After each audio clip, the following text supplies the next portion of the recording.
We are living in a renewed world that has become more used to the internet and computing than before.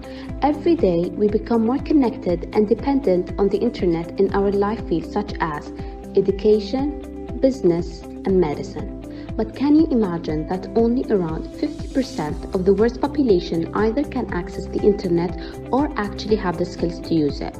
So, what is happening with the other half? And why do our statistics show that one gender uses the internet more than the other? The word digital divide explains it all.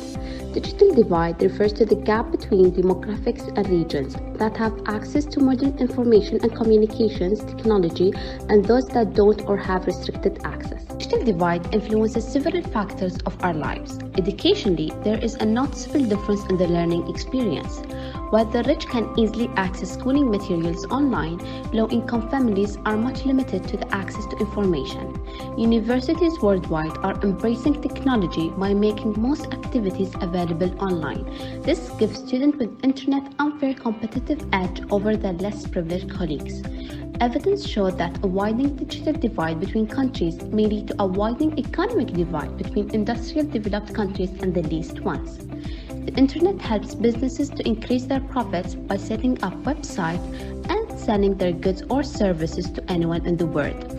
For this, the rich countries get richer while poor countries cannot compete. However, the impact on society cannot be ignored, as the digital divide has influenced the ability of accessing a wider range of job opportunities, leading to the potential for social conflict where some are wealthy, have computers, internet access, and others are poor with no IT equipment. The gap isn't getting smaller unless educators are trained in digital literacy and prepared to educate students on how to use technology as upstanding digital citizens.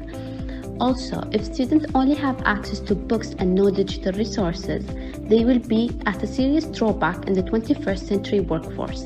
The institutional and political access are other obstacles that hopefully one day individuals will overcome them.